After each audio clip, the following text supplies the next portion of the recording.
Good evening, everyone. So, today we are going to discuss about future tense. Future tense is used to express an action that is likely to take place in future. Future tense का एक final part है, last part है, जिसमें हम आने वाले भविष्य की बात करते हैं कि भविष्य में क्या होगा या कैसे होगा. Now, the first part of future tense is simple future tense. Simple future tense talks about actions that will take place in future and to express planned or intended action in future. ऐसे action जो हमने plan किए होते हैं कि हम future में ऐसा करेंगे, और to refer to a general statement about future कि फ्यूचर में हम बड़े होके टीचर बनेंगे. कई बार हम अपने एम्बिशंस बताते हैं कि I want to be a teacher, मैं टीचर बनना चाहती हूँ, या मैं बड़े होके डॉक्टर बनूंगी, मैं बड़े होके टीचर बनूंगी. तो वो हम अपने फ्यूचर की बात करते हैं उसमें, और वो हम सिंपल फ्यूचर, ये जो सेंटेंसेस हम बोलते हैं, these are the part of simple future tense. इसकी फॉर्मेशन है असर्टिव सेंटेंस में जो सिंपल स्टेटमेंट्स होती हैं, जो पॉजिटिव स्टेटमेंट भी जिन्हें बोलते हैं, उसकी फॉर्मेशन है सब्जेक्ट, देन विल, वर्ब की first form and then object. For negative sentences subject, will plus not, then verb की first form and then object. For interrogative sentences, the sentence will start with will or shall, then subject, then first form of verb and then object. इसको हम sentence से clear करते हैं structure को. See, first one is people will support the fight against corruption. कि corruption के against जो लड़ाई छिड़ी हुई है, पीपल उसमें सपोर्ट करेंगे. I will pick up my friend in the afternoon. मैं आफ्टरनून में अपने फ्रेंड को पिकअप करूँगी. I will consult a specialist for my eye problem. अपनी आई प्रॉब्लम के लिए मैं स्पेशलिस्ट से कंसल्ट करूँगी.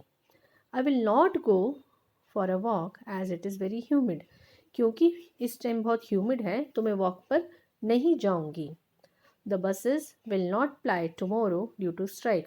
क्योंकि कल स्ट्राइक है तो कल बसेस नहीं चलेंगी. तो यहाँ पे टुमारो, डे आफ्टर टुमारो, इस तरह के वर्ड्स का भी यूज़ किया जाता है. Sixth one, will you bring my bag please. क्या आप मेरा बैग लाओगे. वो रिक्वेस्टिंग, ये एक रिक्वेस्ट करने वाला सेंटेंस था, साथ में ये इंटेरोगेटिव सेंटेंस भी है. शेल के लिए, क्योंकि अब मॉडर्न इंग्लिश में कुछ चेंजेस होते ही रहते हैं, एंड इंग्लिश एक ऐसा सब्जेक्ट है, इंग्लिश ग्रामर, जिसमें कुछ ना कुछ चेंजेस टाइम बाय टाइम होते ही रहते हैं. तो पहले जो हमारा ग्रामर का रूल चलता था फ्यूचर टेंस का, उसमें विल और शेल का यूज़ किया जाता था. बट अब शेल का यूज़, शेल जो है वो सिर्फ एक सजेशन देने के लिए. Shall is mainly use to ask questions, to give suggestions और टू मेक ऑफर्स. या तो हम सजेशन कर रहे हैं, या हम कोई ऑफ़र दे रहे हैं, या हम कोई क्वेश्चन पूछ रहे हैं, तो शेल का यूज़ हम अब वही करते हैं. इसके अलावा शेल का अब कोई यूज़ नहीं होता है. Let's clear this with the help of examples. Shall we leave now. तो ये अब एक सजेशन है कि अब हमें चलना चाहिए. तो पर्सन बोल रहे हैं कि शेल वी लीव नाउ, कि अब हमें चलना, क्या अब हमें चलना चाहिए. Shall we take the children to the circus this Sunday. अब एक सजेशन है, साथ में इंटेरोगेशन है कि shall we take the children to the circus this Sunday. क्या हम बच्चों को इस संडे सर्कस दिखाने ले चले. शेल आई ले द टेबल फॉर डिनर. क्या डिनर के लिए टेबल सेट करूं मैं. तो ये ध्यान रखिएगा, in modern English there is a change for shall. Now your next is future continuous tense. It tells us about action that will be in progress at a given point of time in the future. कि future में आप वो काम कर रहे होंगे. इसकी formation है सब्जेक्ट, यहाँ पे विल के साथ बी लगता है, एंड देन वर्ब की first form with ING and object. For negative sentence, the sentence will start with will, not, be, then subject, then verb first form, then ing and object.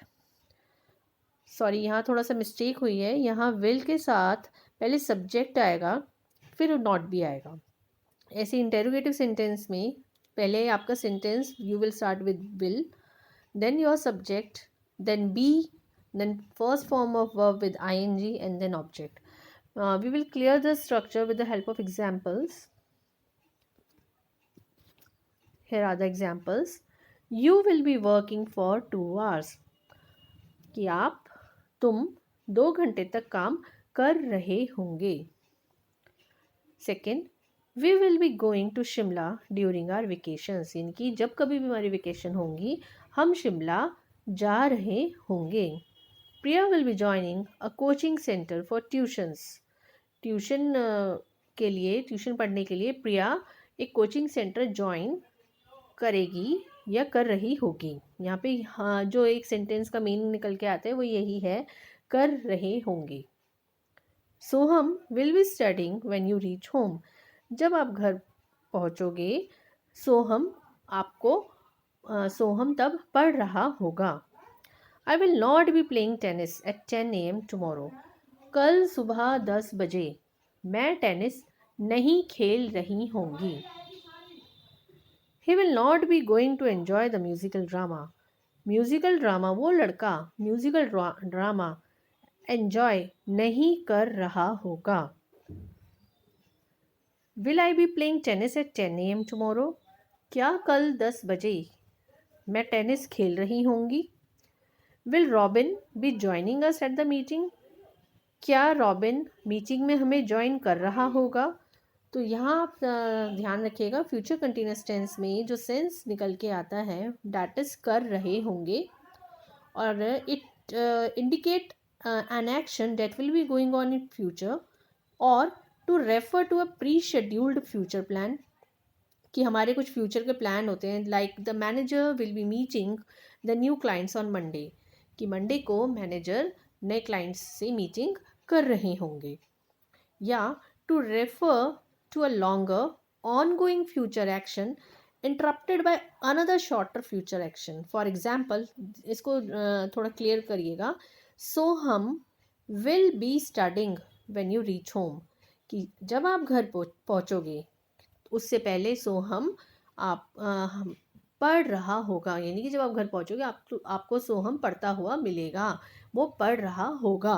Okay, now let's come to future perfect tense. Future perfect tense, it is used to indicate an action which will be completed before a certain time in future। ये हमें वो action बताता है जो future में किसी time पर हम कंप्लीट कर चुके होंगे। इसका जो स्ट्रक्चर है वो है सब्जेक्ट, विल, देन हैव। यहाँ पे हैव का यूज़ किया जाएगा, no matter whatever the subject is, but आपका सब्जेक्ट के साथ हैव ही आएगा। Then third form of verb and then object, then again subject, will, not, have, then third form of verb, then object। यहाँ interrogative sentence फिर से will से start होगा, then your subject, then have with third form of verb and then object। Let's clear with the help of examples. See, first one is Raman will have prepared his speech by Tuesday।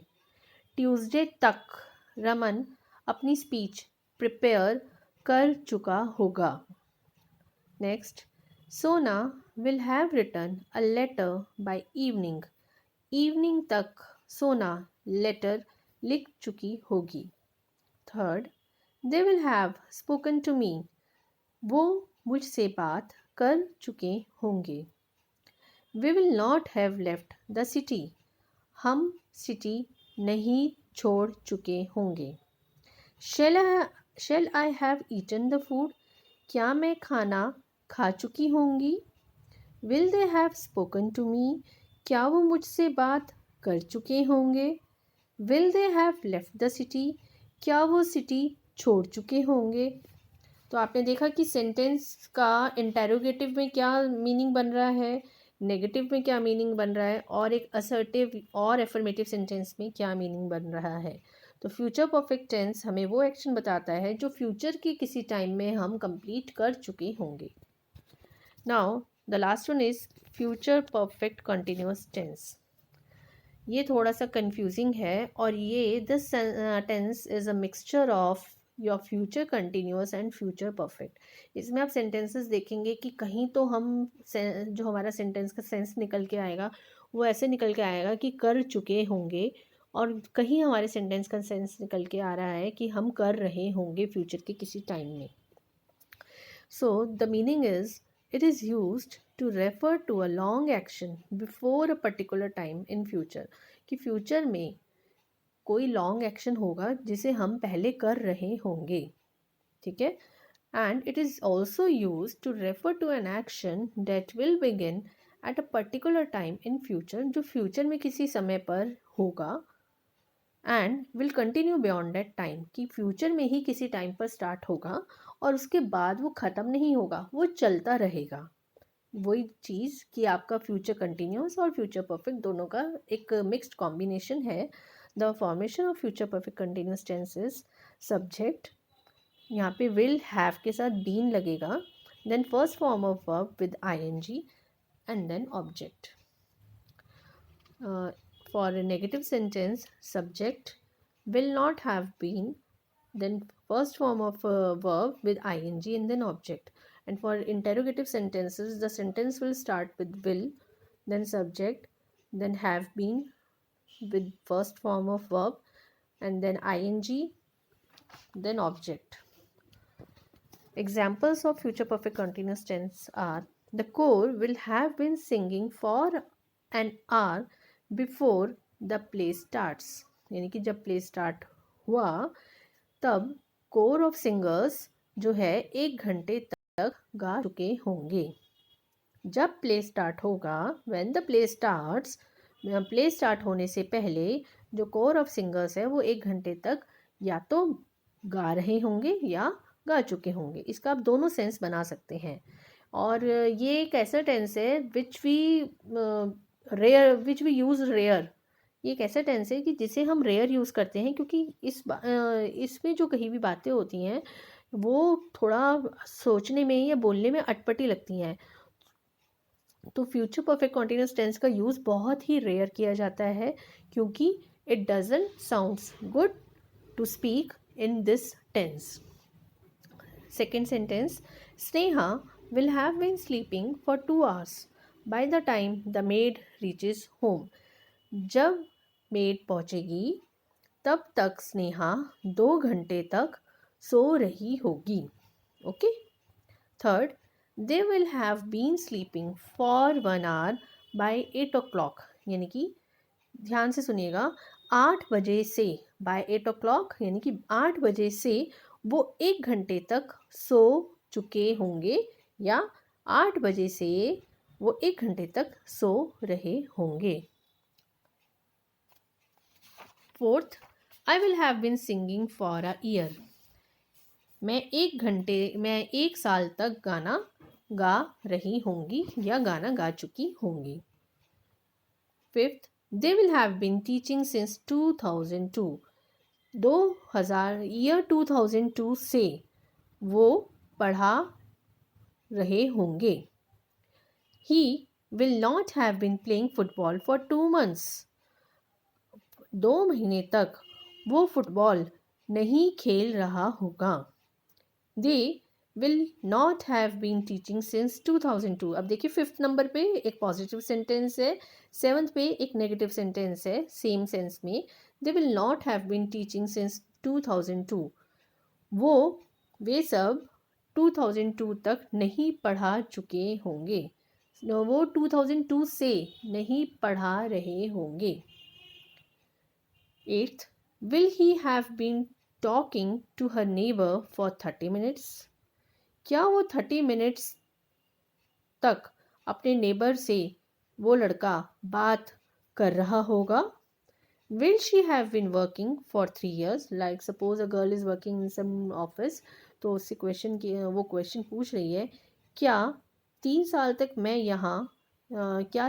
तक वो लड़की यहाँ काम कर रही होगी. कि 3 साल बाद ये क्वेश्चन पूछा जा रहा है, someone is asking about her, क्या 3 साल तक will she have been working for 3 years, क्या वो मतलब सपोज कोई डेट है, लाइक 8 अक्टूबर है, 8 अक्टूबर को उस गर्ल को किसी डिपार्टमेंट में काम करते हुए 3 years हो गए, तो उसको पूछा जा रहा है कि तीन will she have been working for 3 years, क्या उसे यहाँ काम करते हुए 3 साल हो चुके होंगे। सो वही है कि ये थोड़ा सा somehow it is a weird, कह लो आप इसे, कि फ्यूचर परफेक्ट कंटिन्यूस टेंस का यूज़ हम रेयर करते हैं।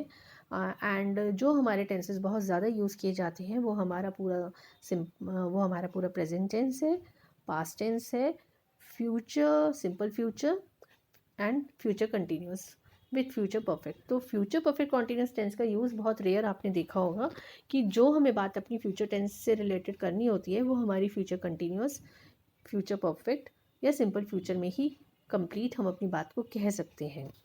सो बेटा, this was all about your tenses. I hope the things are clear to you. Thank you.